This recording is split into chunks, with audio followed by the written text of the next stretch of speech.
இந்த வீடியோவில் நான் எதை பற்றி சொல்ல போகிறேன்னா, இம்போர்ட் பிஸ்னஸ் இறக்குமதி தொழிலுக்கு எப்படி லேண்டிங் காஸ்ட்டு கால்குலேட் பண்ணுறது, அதை பற்றி தான் சொல்ல போகிறேன். Landing cost calculation method. இந்த வீடியோவில் நீங்கள் பார்த்தீங்கன்னா நான் 2026 அப்படின்னு அதில் மென்ஷன் பண்ணியிருக்கேன். Landing cost calculation method 2026. இது மெயினாக இந்த ஒரு எக்ஸாம்பிளாக நான் எப்படி கொடுத்துருக்கேன்னா, இந்த சைனாவிலேருந்து இம்போர்ட் பண்ணுறதுக்கு நம்ம என்ன யூஸ் பண்ணுவோன்னா, யூஸ்வலாக யூஎஸ் டாலர் யூஸ் பண்ணுவோம். அப்படி இல்லாட்டினா ஆர்எம்பிங்கிறது சைனீஸ் கரன்சி. அதான் நான் அதில் என்ன மென்ஷன் பண்ணியிருக்கேன்னா, after converting US dollar or RMB into INR. அதாவது நீங்கள் ஒரு ப்ரொஃபார்மா இன்வாய்ஸு ஒரு சைனீஸ் சப்ளையர்கிட்ட இருந்து வாங்குறீங்க அப்படின்னு வச்சுக்கோங்களேன். அது எய்தர் யூஎஸ் டாலரில் கொடுப்பாங்க, அப்படி இல்லாட்டினா ஆர்எம்பியில் கொடுப்பாங்க. அந்த வேல்யூவை நான் இங்கே ஐஎன்ஆராக கன்வெர்ட் பண்ணியிருக்கேன். அதுதான் நான் அந்த ஒரு எக்ஸாம்பிளில் கொடுத்துருக்கேன். ஃபஸ்ட்டு நீங்கள் பார்க்குறீங்க எக்ஸ் ஃபேக்ட்ரி ப்ரைஸ் ₹4,50,000 அசியூம் பண்ணிக்கோங்க. இது எல்லாம் ஒரு அசம்ஷன் தான். ஒருவேளை எக்ஸ் ஃபேக்ட்ரி ப்ரைஸ் ஏதோ ஒரு ப்ராடக்ட் பர்ச்சேஸ் பண்ணுறீங்க, அதோடைய ex factory price total cost ₹4,50,000 வச்சுக்கோங்க. அதாவது ஆர்எம்பிலேயோ யூஎஸ் டாலர்லேயோ சொல்லுவாங்க. அதை நான் எதாவது கன்வெர்ட் பண்ணிட்டேன் அப்படின்னா எக்ஸ் ஃபேக்ட்ரி ப்ரைஸை ஐஎன்ஆராக கன்வெர்ட் பண்ணிட்டேன். ஸோ அதான் ₹4,50,000 ex factory price. Second FOB Shanghai port. Shanghai port வரைக்கும் வர்றதுக்கான காஸ்ட்டு 5 lakhsன்னு வச்சுக்கோங்க. உங்கள் ஃபேக்ட்ரியிலேருந்து ஷாங்காய் போர்ட்டுக்கு வரைக்கும் வர்றதுக்கான அந்த காஸ்ட், அதாவது சப்ளையருடைய அந்த ஃபேக்ட்ரியிலேருந்து ஷாங்காய் போர்ட்டு எஃப்ஓபி ப்ரைஸ் எவ்வளோன்னா 5 lakhs. அதான் செகண்டு கொடுத்துருக்கேன். அடுத்து தேர்டு பார்க்குறீங்க ஃப்ரைட் சார்ஜஸ். அசியூம் பண்ணிக்கோங்க ஃப்ரைட் சார்ஜஸ் ₹50,000 எடுத்துக்கோங்க. And then fourth insurance. Insurance எதுக்கு இன்சூரன்ஸ் நம்ம கால்குலேட் பண்ணணும்னா, அந்த எஃப்ஓபி ப்ரைஸ் கொடுத்துருக்கோம்ல அது plus fried charges,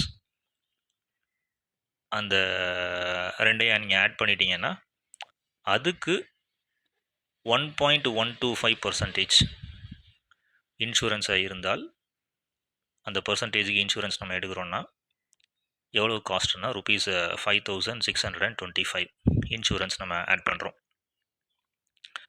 and then next total CAF value. இப்போ நம்ம சிஏஎஃப் வேல்யூ டோட்டலாக எவ்வளோ வருது அப்படிங்கிறத செக் பண்ண போகிறோம்.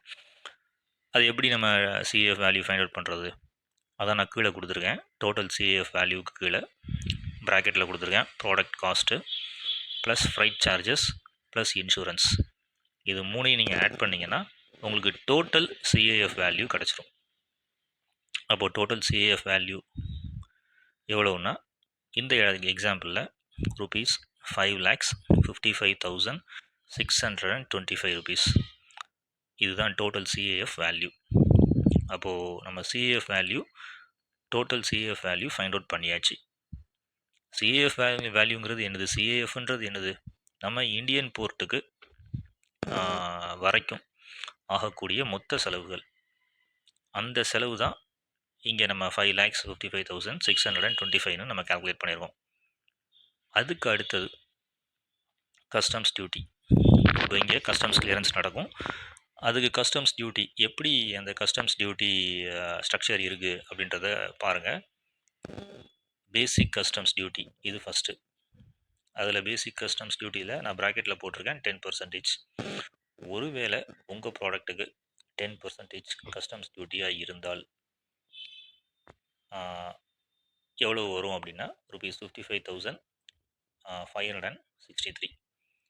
அந்த சிஏஎஃப் வேல்யூவில் இருந்து 10% பேசிக் கஸ்டம்ஸ் டியூட்டி. நீங்கள் ஆல்ரெடி டோட்டல் சிஏஎஃப் வேல்யூ நம்ம கால்குலேட் பண்ணிட்டோம்.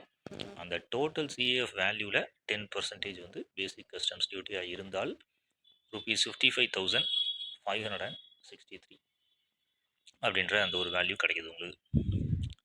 இது 10% தான் இருக்கும் அப்படின்றது கிடையாது. ஒவ்வொரு ப்ராடக்ட்டுக்கும் இது வேரி ஆகும். நான் இங்கே சும்மா ஒரு எக்ஸாம்பிள் கொடுத்துருக்கேன் 10% இருந்தால். அதுக்கு அடுத்தது சோஷியல் வெல்ஃபேர் சார்ஜஸ், எஸ்டபிள்யூஎஸ்ன்னு வச்சுருக்காங்க. அது எப்படின்னா 10% ஆஃப் பிசிடி. அப்போது பிசிடி ஏற்கனவே கால்குலேட் பண்ணியிருக்கோம். அதில் 10%. அப்போ அந்த காஸ்ட் நான் அதில் மென்ஷன் பண்ணியிருக்கேன். 5556 rupees social welfare charges. And then next product cost CIF plus BCD plus social welfare charges. இது மூணையும் ஆட் பண்ணி நமக்கு ஒரு டோட்டல் சம் கிடைக்குது. அதுதான் 6,61,744 rupees. அண்ட் தென் அடுத்தது ஐஜிஎஸ்டி. இப்போ இதோட என்னென்னா ஐஜிஎஸ்டியை நம்ம ஆட் பண்ண வேண்டியதாக இருக்கும். 18% ஐஜிஎஸ்டின்னு வச்சுக்கோங்களேன். இப்போ நம்ம அந்த ஐஜிஎஸ்டி எப்படி கால்குலேட் பண்ணுறாங்கன்னு பாருங்கள். எதுக்கு 18%ங்கிறது நான் மென்ஷன் பண்ணியிருக்கேன். Product cost CIF plus BCD plus social welfare charge. இந்த 6,61,744 rupees நம்ம கால்குலேட் பண்ணியிருக்கோம்ல, அதுக்கு 18%. அப்போது நமக்கு என்ன கிடைக்கும்? வேல்யூ அங்கே கிடச்சிருக்குது rupees 1,11,014, அதாவது 1,11,014 ரூபாய் அப்படின்றது நமக்கு அங்கே கிடச்சிருக்குது. And then total landing cost. அப்போ நமக்கு டோட்டலாக என்ன வருது அப்படின்னு பார்த்தீங்கன்னா rupees 7,27,758 rupees நமக்கு வருது. இந்த டோட்டல் லேண்டிங் காஸ்ட் எப்படி கால்குலேட் பண்ணுறது ஃபைனலாக நான் கொடுத்துருக்கேன் பாருங்கள். Product cost plus freight plus insurance plus customs duty and taxes plus ஏதாச்சும் ஒரு இதர செலவுகள் இருந்தால் அதையும் நீங்கள் ஆட் பண்ணிக்கலாம். இந்த இடத்துல அந்த ஐஜிஎஸ்டி 18% நீங்கள் பே பண்ணுறீங்க அப்படி தானே?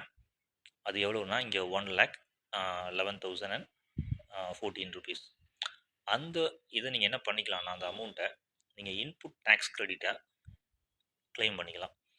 நீங்கள் அதை கிளைம் பண்ணிங்கன்னா உங்களுக்கு ஐடிசி இன்புட் டேக்ஸ் கிரெடிட்டில் உங்களுக்கு அது ஆட்டோமேட்டிக்காகவே அது கிரெடிட் ஆகிடும்.